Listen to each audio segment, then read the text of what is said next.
Tonight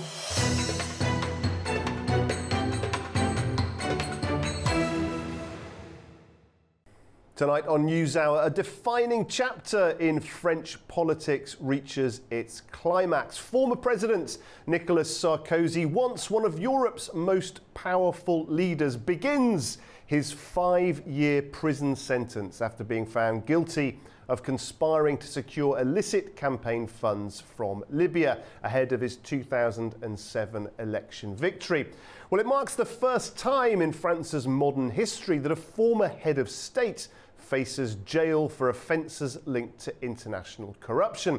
Sarkozy, who governed from 2007 to 2012, well, he insists the charges are baseless and politically motivated. He's expected to report to Paris's Santé prison today, where conditions will be far from presidential. Yet an interview with La Tribune Dimanche in the 69-year-old struck a defiant tone, saying he has packed his bags and feels no fear. France, however, is no stranger to holding its leaders accountable. Jacques Chirac was convicted in 2011 for misuse of public funds, while Sarkozy's former Prime Minister, François Fillon, received a prison sentence for embezzlement. Beyond France, Europe has seen Germany's Helmut Kohl engulfed in a party financing scandal, and Austria's Karl-Heinz Grasser sentenced to 8 years for corruption. Together, their stories underline Europe's readiness to prosecute even its most powerful figures, a contrast many Americans find striking. Well, as France braces for an extraordinary moment of accountability, supporters describe the sentence as judicial overreach, while critics call it long overdue justice. We'll hear from our correspondent in Paris on public reaction, and later from a political analyst on how all of this reshapes France's view of power, privilege, and responsibility. But first, let's take a closer look at how all this unfolded. Former French President Nicolas Sarkozy began serving a 5-year prison sentence on Tuesday, becoming the first former French leader in modern history to be incarcerated for corruption. 70-year-old Sarkozy was handed his sentence in September for criminal conspiracy over a plan for late Libyan dictator Muammar Gaddafi to fund his electoral campaign. A Paris judge ruled that Sarkozy would start to serve time without waiting for his appeal to be heard due to the seriousness of the disruption to public order caused by the offence. France's right-wing former leader Sarkozy led France from 2007 to 2012. The investigation against him began in 2013, and during the trial, it was revealed that the politician's presidential campaign was illegally funded by the Libyan government. Nicolas Sarkozy denied his guilt and called the verdict insulting France. Shortly after he stepped into a car to head to La Santé, Sarkozy published a long message on X in which he claimed to be a victim of revenge and hatred. At the same time, his defenders expressed their intention to file an appeal. According to French media, dozens of prison officers have gathered outside La Santé to protest what they call a media imprisonment. They argue that Sarkozy's jailing highlights a broader crisis in French prisons and suggest the move is meant to set an example rather than being solely about justice. Also, Sarkozy's family has called for supporters to show solidarity with the former head of state. We actually feel like the justice system is taking the power, and that's not good for France. In any case, in France, justice should be served in the name of the French people. I don't feel like this is the case here. According to French media, Emmanuel Macron hosted Sarkozy at Élysée before former French president heads to prison. In France now, it is becoming a matter of not only legal but also political stability. And as all that legal process unfolds, Nicolas Sarkozy's first day behind bars has drawn very intense public attention and some sympathy from his supporters. William Denislow has the details. Well, Guy, it's estimated that more than 100 of Nicolas Sarkozy's supporters cheered him as he left his Paris residence on the way to prison. Whilst in transit, he took to social media saying that justice will prevail, but added that the pain felt along the way will be crushing. In recent days, he's told the media that he will keep his head held high, even at the prison gates. He also said in his social media post that France is essentially, this case is driven by revenge. On the theme of revenge, well, Mr. Sarkozy is allowed to bring several books with him. Included, it's believed, will be The Count of Monte Cristo, a tale of someone who was wrongly imprisoned that then escapes and plots his revenge. When it comes to Nicolas Sarkozy's conditions in the prison, it's believed he'll be in the solitary confinement wing. It's believed for his own protection. He'll be allowed out for walks once a day for roughly an hour. He's also expected to have 2 family visits per week. When it comes to this case, well, it's been in the works for well over a decade. Mr. Sarkozy accused of taking funds from the late Libyan leader Muammar Gaddafi in exchange for giving him more notoriety, more credibility on the world stage. Mr. Sarkozy has maintained his innocence. An appeals process is underway, but the ruling was he was to report to prison due to what was described as an exceptional seriousness of the facts.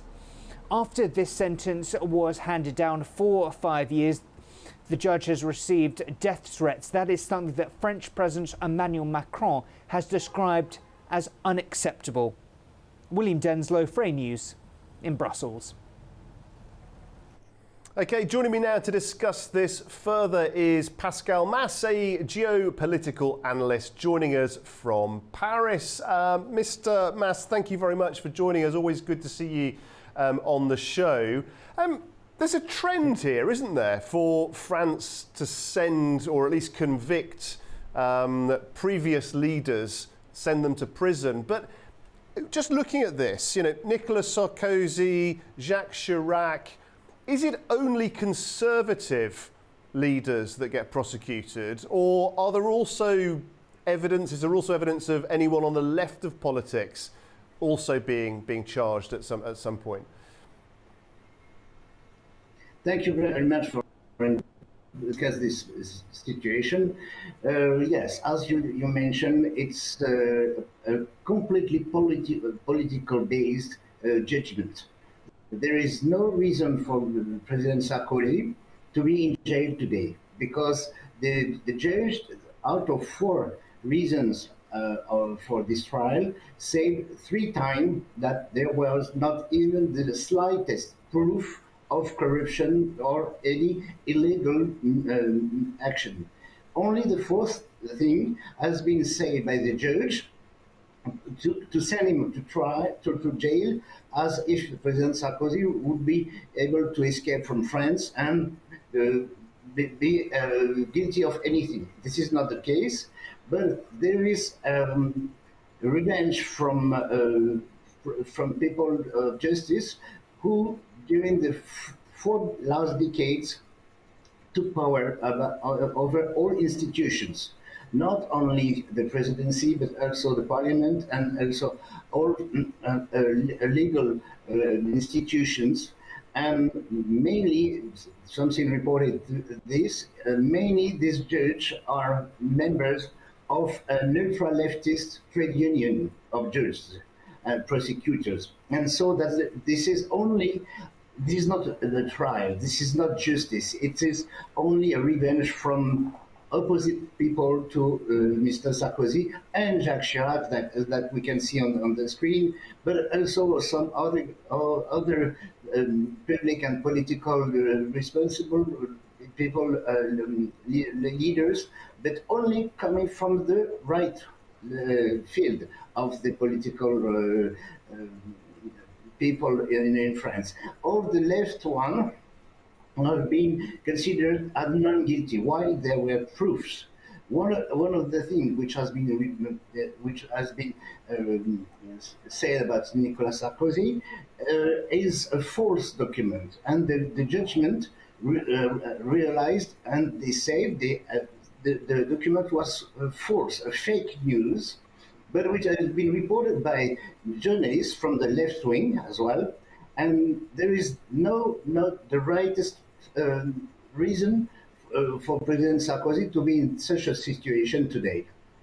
Yeah, I mean, do you think that this ruling restores confidence in the justice system or actually damages it? Because, you know, are we going to be left in a situation pretty soon where nobody wants to be president anymore? Because you know that at any point as you're dealing with your presidency, wrestling with the ups and downs, the difficult decisions, having to do business with all sorts of people around the world just to do your job, that at any point after the event, it's possible for somebody to find something you may have done wrong and then throw you in prison.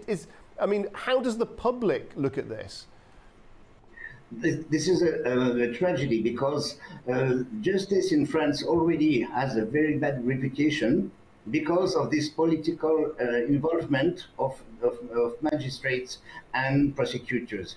And so today we have the last chapter of a long novel where every French citizen is fearing of being under to the court because the result will depend from the political assignment of the judge itself. So this is no longer justice, this is political trials. And this is the case for everybody. And today we have the proof that even the first citizen of France, the former president, can be sent to jail as if he was a narcotic dealer.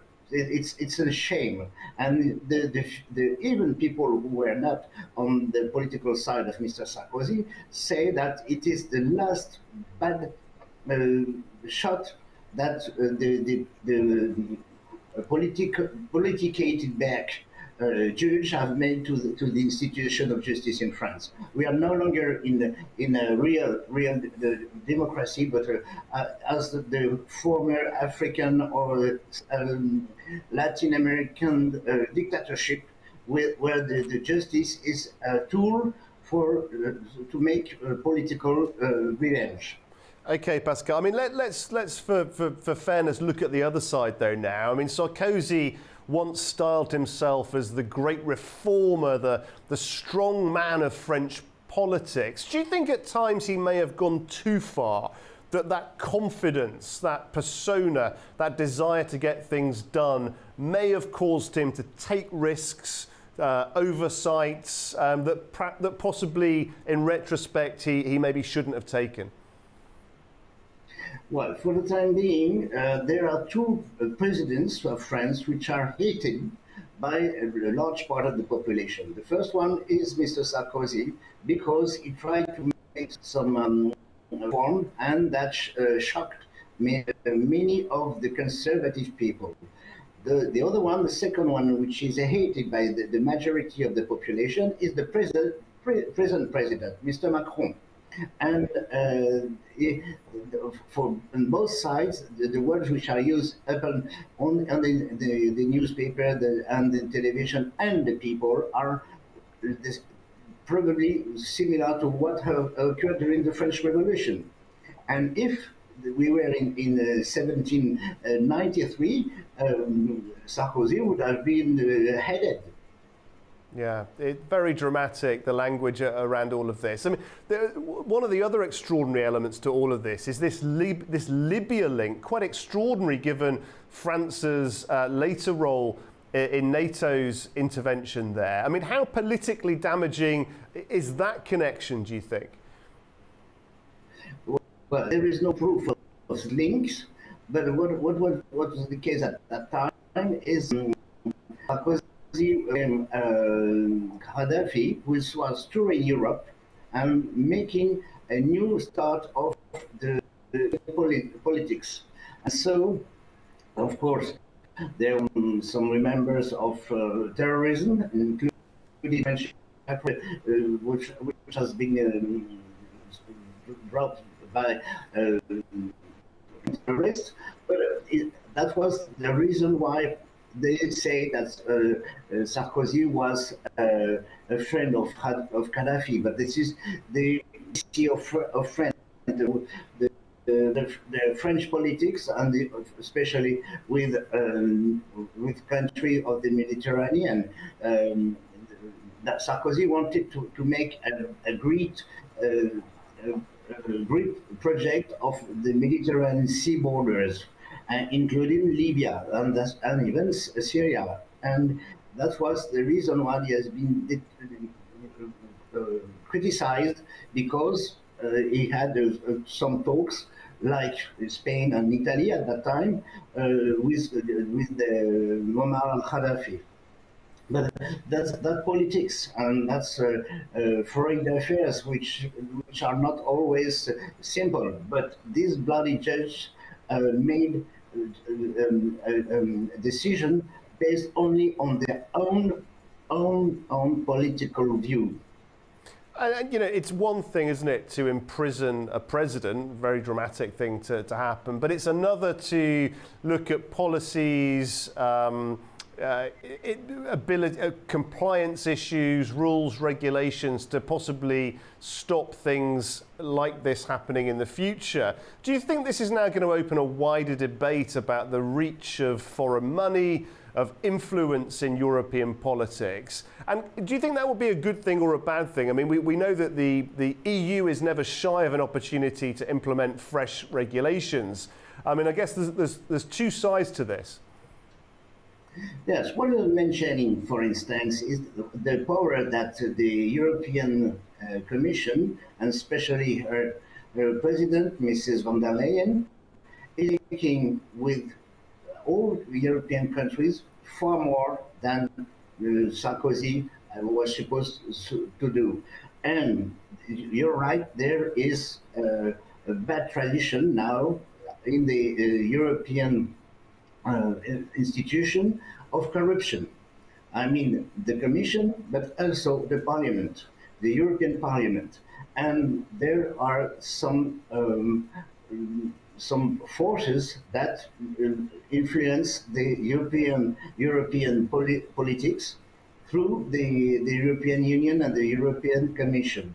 So, for instance, the European Commission made awares against French legal. So it is incredible, but nowadays there are more power coming from Brussels than from Paris itself. Okay, it's very interesting. And just for clarity's sake, I think there is a difference, of course, between alleged corruption that you just mentioned and also just the economic and political inertia that perfectly legal, but nevertheless slightly cumbersome legislation can cause. But let's move on to Monsieur Macron. I mean, you mentioned him earlier. How does this moment, do you think, reshape his relationship with conservative voters, voters who once backed President Sarkozy? Well, so this is quite difficult to understand, but in my opinion, this is only my opinion, Macron is not so clear, and he probably having the experience of Sarkozy sent to jail, he is afraid of following, might be following the same guidelines. And you know, President Macron is always criticized for his choice in terms of industry and foreign trade, and so this is this situation about Sarkozy might make some political leaders having a different way in President Macron.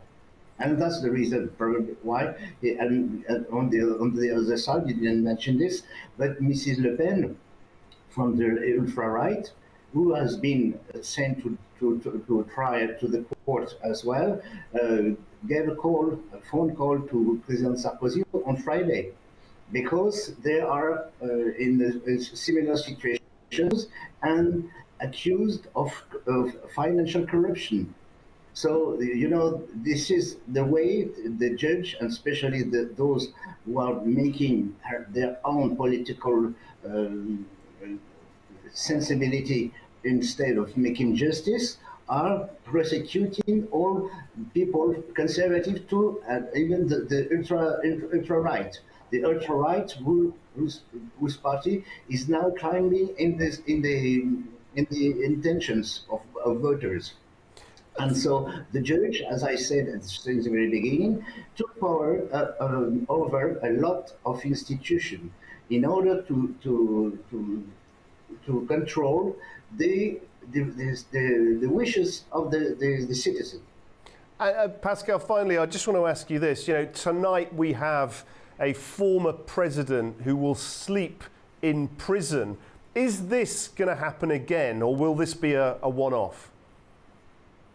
I don't think so, because this is personally led to Sarkozy himself.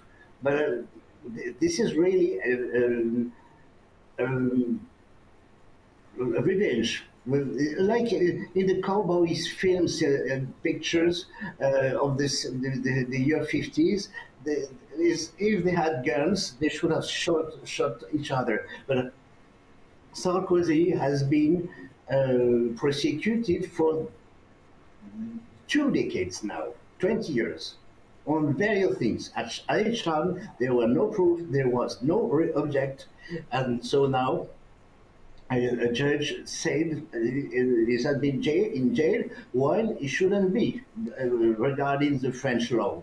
But she considered that he might be a danger for the community and could be able to escape from the country, which is not the case. Everybody know it. But this is for this reason she used this article of the justice text to send the President Sarkozy, and his lawyers has already, at the time he was entering the